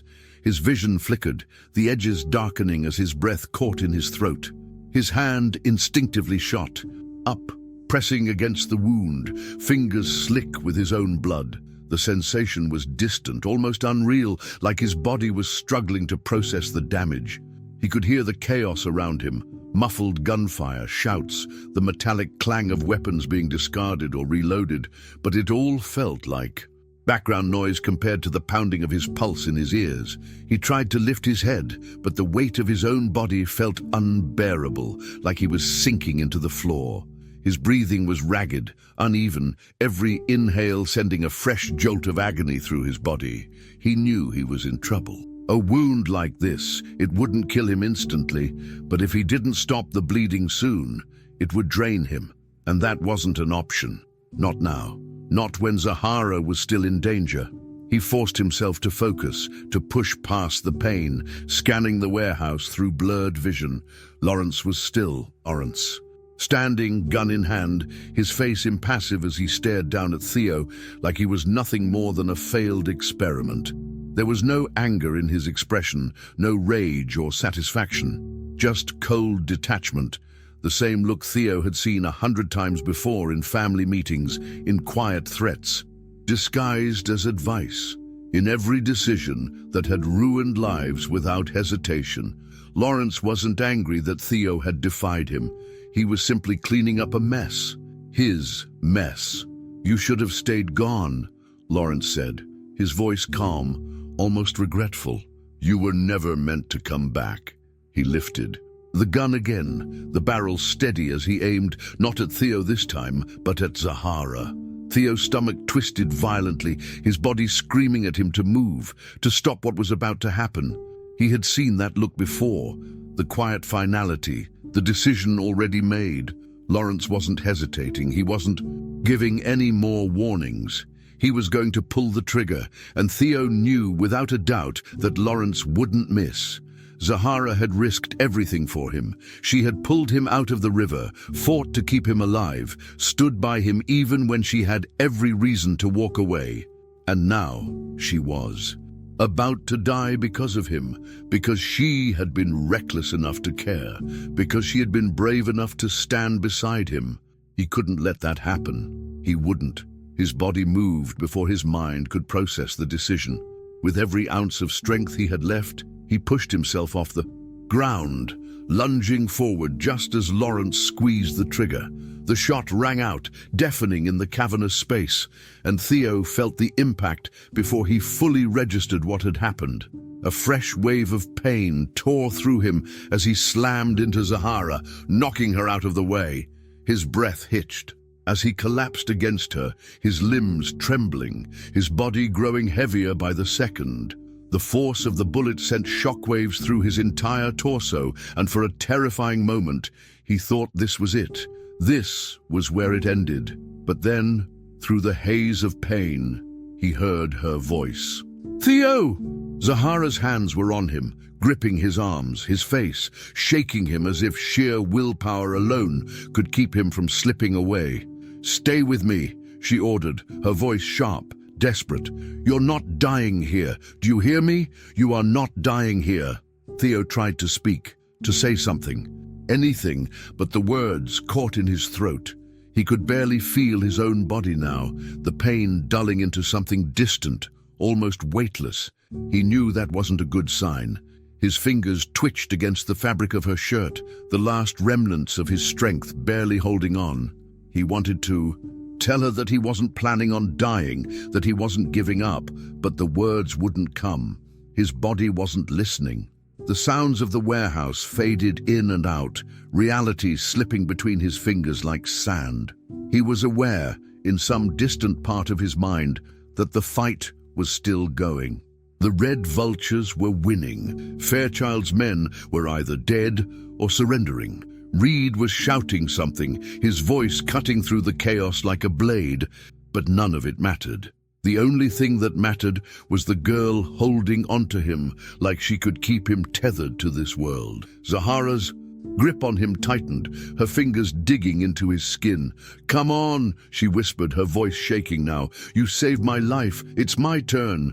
Theo tried to laugh, but it came out as a strangled cough, pain lacing through his ribs. He could barely keep his eyes open now, but he forced himself to meet her gaze. There was something in her eyes, something fierce and unrelenting. She wasn't giving up on him. He wasn't sure if she ever had. He wanted to tell her that she didn't owe him anything, that she had already saved him more times than he could count. But before he could say anything, darkness tugged at the edges of his vision, pulling him under. And this time, he couldn't fight it. Zahara barely registered the chaos around her anymore. Reed and his crew had taken control, the remaining Fairchild men either on their knees or bleeding out on the floor. The war was over, but none of that mattered if Theo didn't survive. "We need to get him out of here," she snapped, her voice raw. Reed crouched beside her, taking in Theo's condition with a grimace. "Shit," he muttered, rubbing a hand down his face. "We don't have time for a hospital." Zahara glared at him. "Then find another way." Reed exhaled sharply, nodding before barking orders to his men. Within seconds, a car was being prepped, a plan forming. But Zahara didn't care about the logistics. All she cared about was keeping Theo's heart beating long enough to get him out of this warehouse alive. She pressed a hand against his wound, trying to slow the bleeding, ignoring the way her fingers were already stained red. "You're going to be fine," she murmured, more to herself than to him. "Just hold on a little longer." Theo didn't respond.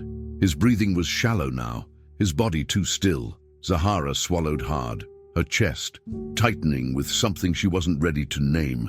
He wasn't allowed to die, not after everything, not after coming this far. "Stay with me, Theo," she whispered. "I'm not done saving you yet." Theo sat in the dimly lit room, his shoulder wrapped in tight bandages, his body aching from wounds that hadn't even begun to heal. Every breath was a reminder of how close he had come to dying, how easily he could have been erased like all the other loose ends his family had disposed of over the years. But he was still here, and outside these walls, the world was burning. The fall of the Fairchilds had begun. Reed and the Red Vultures had made sure of that. The proof they had gathered, The financial records, the hidden transactions, the recorded conversations was now plastered across every major news network, every headline screaming the same thing. The Fairchild empire was built on crime, on blood money, on deals made in the dark. Every corrupt politician, every paid-off official, every enemy silenced, exposed. There was no stopping it now. The boardrooms that once whispered in Lawrence Fairchild's presence were now scrambling to distance themselves from him. Allies turned to ghosts overnight, businesses severed their ties, and the law, the very system the Fairchilds had manipulated for decades, was finally closing in. Arrests were already happening. Investigations were expanding. The walls that had once protected them were crumbling, and at the center of it all was Theo. He had expected to feel victorious. He had spent days, weeks, dreaming about this moment, the moment his family finally fell, the moment they got what they deserved. But as he sat there listening to the faint hum of the TV in the background, watching the images of his father and uncles being dragged into police custody, something inside him felt hollow. This wasn't over. Not for him.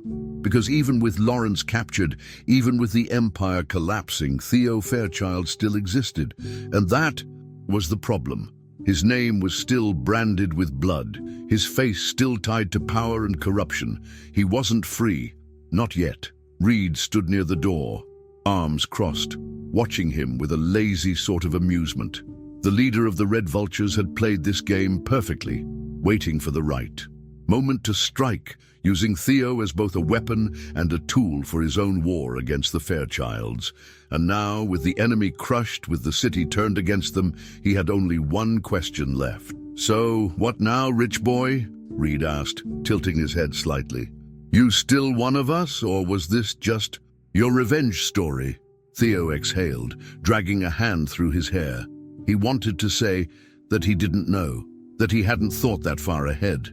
But that was a lie. He had thought about it, about what came next, about what he had left. Zahara, sitting nearby, didn't say anything.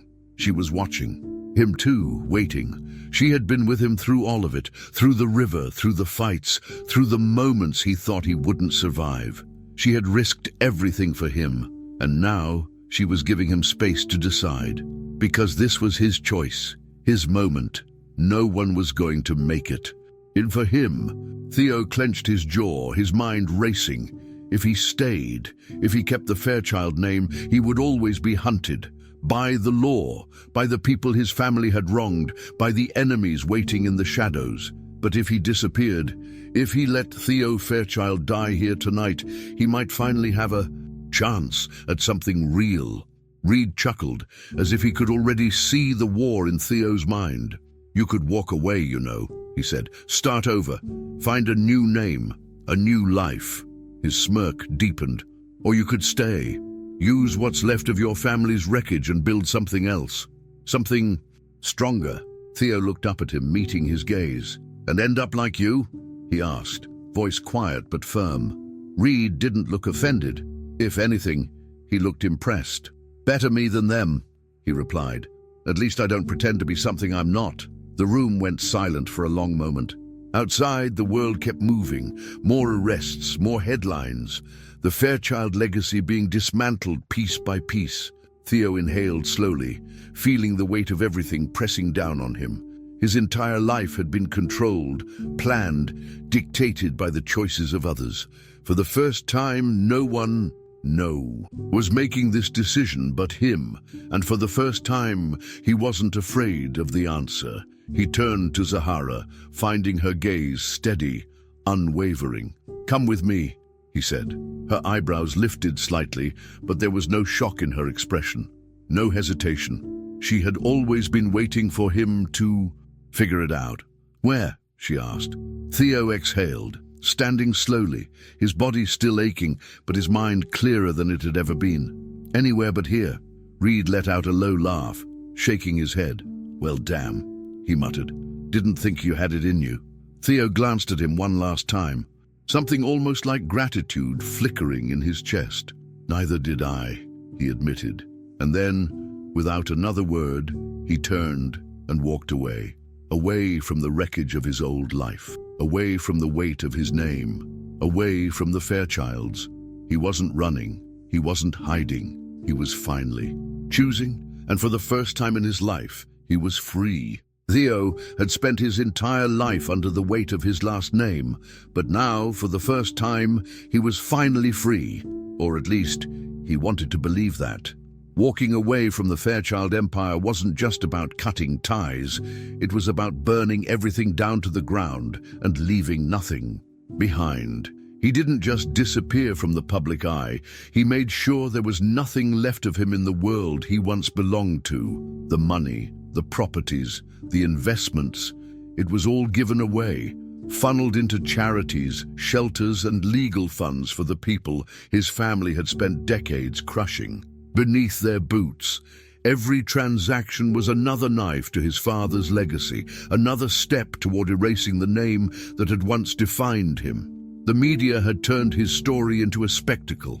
The fallen prince of the Fairchild dynasty, the heir who walked away from power, the boy who survived an assassination attempt from his own family. Everyone had a version of the truth. Some called him a coward, some called him a hero, and others said he was a fool who didn't understand the gift he had thrown away. Theo didn't care about any of it. The headlines, the speculation, it was all just noise.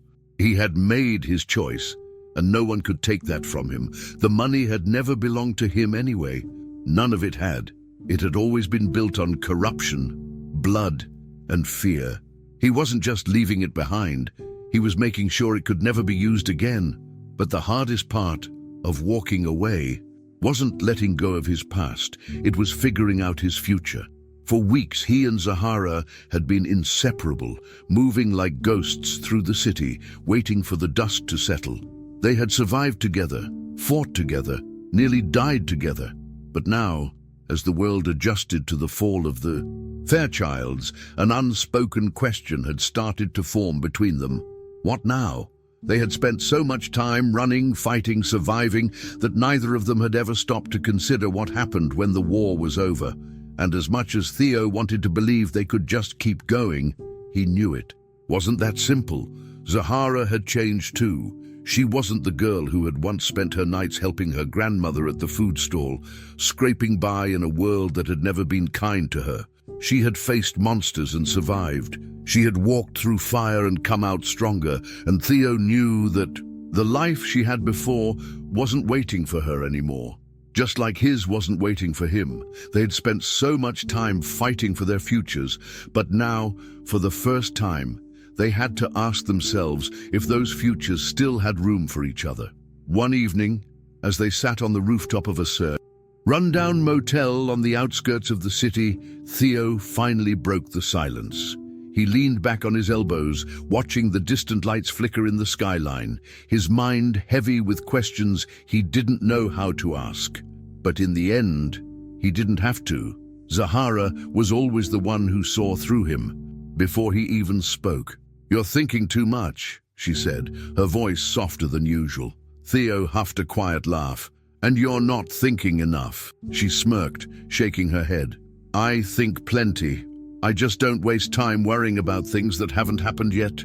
Theo exhaled slowly, rubbing a hand down his face before finally looking at her. "What if we're different now?" he asked. It was the question he had been avoiding for weeks, the one he hadn't wanted to put into words. Zahara didn't look surprised. "We are different," she said simply.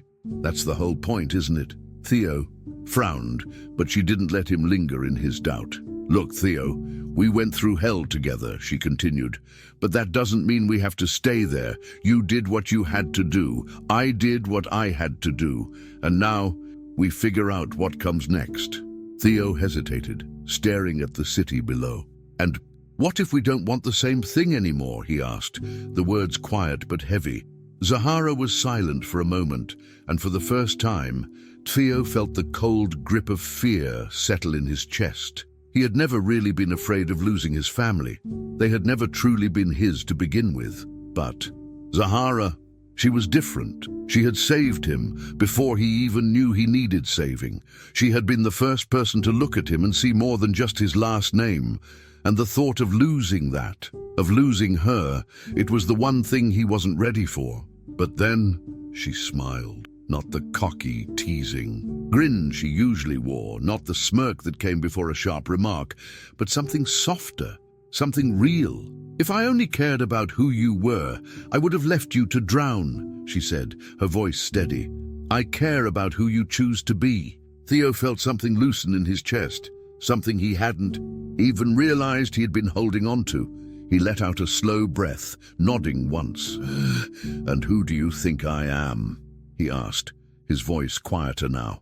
Zahara tilted her head, studying him like she was trying to find the right words. "Someone who deserves a second chance," she said, "and maybe so do I." Theo didn't know what their future looked like. He didn't know where they would go, what they would become, or if they would even make it. But for the first time, that didn't scare him, because the only thing that mattered now was that they had the choice. And after everything they had been through, after everything they had lost, that was enough. So, when Zahara stood and held out her hand, he took it without hesitation. No plans, no guarantees, just the promise that whatever came next, they would face it together. And for now, that was all he needed. Theo had never been good at goodbyes. Maybe it was because for most of his life, he never had to say them. Things simply ended. People drifted away, disappeared, were erased, and he had learned early on not to look back. But this was different. This wasn't a clean break or an easy exit. This was a choice, and choices had consequences. Standing there, facing Zahara one last time before their paths split in two, he felt the weight of every decision that had led them here. They had survived hell together, had fought side by side when no one else would, had carried each other through the kind of battles that left scars no one else would ever see. And now they were about to walk away, not because they wanted to, but because they had to. Zahara, as always, was the first to speak. "So, this is it?" she asked, arms crossed over her chest, her expression carefully unreadable. But Theo had known her long enough to see the flicker of hesitation in her eyes, the way her fingers twitched slightly at her sides. She wasn't good at goodbyes either. He exhaled, dragging a hand through his hair. "For now," he admitted. The words felt strange in his mouth, heavy and uncertain, but he refused to make promises he wasn't sure he could keep. Zahara didn't like empty words. She had never been the kind of person who believed in fairy tale endings or neatly tied resolutions. She believed in action, in reality, in choices. And this choice, this decision to walk away from everything they had built together, it was the hardest one either of them had ever made. "I'm not going far," Theo added, though they both knew that wasn't entirely true.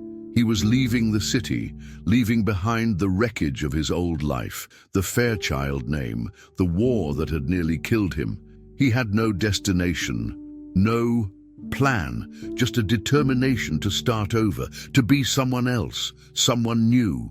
And Zahara, she was staying. She had her own battles to fight, her own future to carve out. She had spent too long running, too long surviving.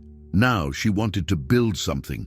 She wanted to make sure that no one else in her neighborhood had to go through what she had.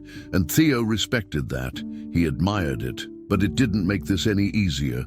She sighed, shifting her weight from one foot to the other. "You sure about this?" she asked, not challenging him, just making sure he had thought this through. Theo gave her a tired smile. "No," he admitted, "but I think that's the point." Zahara studied him for a moment, then nodded. "Yeah, I get that." And she did. That was the thing about her. She always understood, even when he didn't have the right words. There was a long pause, the kind that stretched between people who weren't ready to let go, but knew they had to. Theo wanted to say something meaningful, something that would make this moment feel less like an ending and more like a beginning, but every thought felt too small, too incomplete. So instead, he reached out, his fingers brushing against hers, before finally gripping her hand. Zahara didn't pull away. She just held on, her grip firm, steady, grounding. "You saved me," he said, voice barely above a whisper. It wasn't dramatic or poetic, just the truth. Zahara smiled, something soft and knowing in her expression. Now we're even. Theo out a small, breathy laugh, shaking his head. Not even close. She raised an eyebrow, amused. Then I guess you'll just have to find me again and make it up to me. There was no doubt in her voice, no hesitation. She wasn't wondering if their paths would cross again. She already knew they would. And Theo, for the first time, allowed himself to believe it too. This wasn't the end. It was just another chapter. With one last squeeze of her hand, Theo stepped back. He didn't say goodbye. He didn't need to. Zahara would always be a part of his story, just as he would be a part of hers. And someday, when the time was right, they would find their way back to each other. But for now, this was enough. This was how it had to be. So he turned, walking away into the unknown, carrying with him every lesson, every scar, and every piece of the girl who had saved his life. And Zahara, watching him go, simply smiled, because she knew this wasn't the last time, not even close. Theo hadn't been back to the city in years, but as he stepped onto its familiar streets, he realized something. He no longer felt like he was walking through someone else's world. The weight of the Fairchild name was gone, shed like an old skin he had long since outgrown. There was no one whispering about him in hushed tones, no eyes tracking his every movement, no expectations pressing down on his shoulders. He was just Theo now, and for the first time in his life, that was enough. The streets were the same, but different. The towering buildings still loomed over narrow alleys. The traffic still pulsed through the veins of the city, and the people still moved with that same relentless energy. But the way Theo saw it had changed. He wasn't looking over his shoulder anymore. He wasn't waiting for danger to strike. He had spent so much of his life living in the shadows of powerful men, caught in a game he never wanted to play. Now, walking these streets, he felt something unfamiliar, peace. He had fought for this, earned it, and yet there was still one thing left undone. His feet carried him without hesitation, muscle memory guiding him to the place where it had all begun. The park by the river. The place where a desperate boy had been pulled from the water by a girl who had no reason to save him. The place where his old life had ended and his new one had begun. And as he reached the familiar clearing, his chest tightened, his pulse picking up, not out of fear, but something else, anticipation. Because she was there. Of course she was. Zahara stood near the edge of the river, arms crossed, her expression unreadable as she gazed out at the water. She looked different, but at the same time, exactly the same. Stronger, steadier, like someone who had spent years fighting for something and had finally won. He had kept up with her in small ways, articles about the community program she had helped build, whispers of the changes she had forced into motion. She had never needed the world to give her anything. She had taken it with her own hands. And now, standing there, she was exactly who she had always been meant to be. Theo took a breath, then stepped forward. "Didn't think you'd still be here," he said, his voice carrying just enough amusement to make her turn. The moment her eyes met his, something in his chest settled. He had spent years wondering what this moment would feel like, if she would look at him like a stranger, if she would resent him for leaving. But she didn't. She just raised an eyebrow, the corner of her mouth twitching upward. "Didn't think you'd ever come back," she shot back. Theo shrugged, slipping his hands into his pockets. "Guess I ran out of places to go." Zahara studied him for a long moment, then let out a short laugh. "So, what now?" she asked, tilting her head slightly. "You here to tell me some grand story about finding yourself?" Theo smirked. "Nah, I just figured I owed you one last thank you. For pulling me out of a river and completely ruining your life." Zahara rolled her eyes, but there was warmth behind it. "Yeah, well, guess it worked out okay." They stood there for a moment, the weight of years stretching between them, but not in a way that felt heavy, in a way that felt right. Theo glanced at the water, the same place he had nearly died, and then back at the girl who had refused to let him. "Still think you shouldn't have saved me?" he asked, his voice quieter now. Zahara pretended to think about it, tapping a finger against her chin. No," she said finally, her lips curving into a slow, genuine smile. "Pretty sure it was the best decision I ever made." Theo felt something in his chest loosen, the last of his doubts dissolving like mist in the morning light. He had spent so long running, from his family, from his past, from the version of himself he had been afraid to become. But now, standing here with her, he realized the truth. He hadn't been running at all. He had been searching, and maybe, just maybe, he had finally found what he was looking for. "Good," he said, his smile matching hers. "Because I'm thinking about sticking around." Zahara arched an eyebrow. "Oh yeah? Yeah," Theo nodded. "I hear this city's got some pretty cool people in it." She huffed a laugh, shaking her head. "Yeah, well, guess we'll have to see if you can keep up." Theo grinned, feeling for the first time in a long time like he was exactly where he was meant to be. Challenge accepted. What lesson did this incredible story bring to you? Share your thoughts in the comments. We'd love to hear from you. Here at Emotional Journey, every story is created with heart and dedication, taking days of effort to bring something truly special to you. If you enjoyed this video, don't forget to subscribe and leave a like. Your support helps us continue sharing more stories that inspire and move us all. Thank you for being part of this journey with us. See you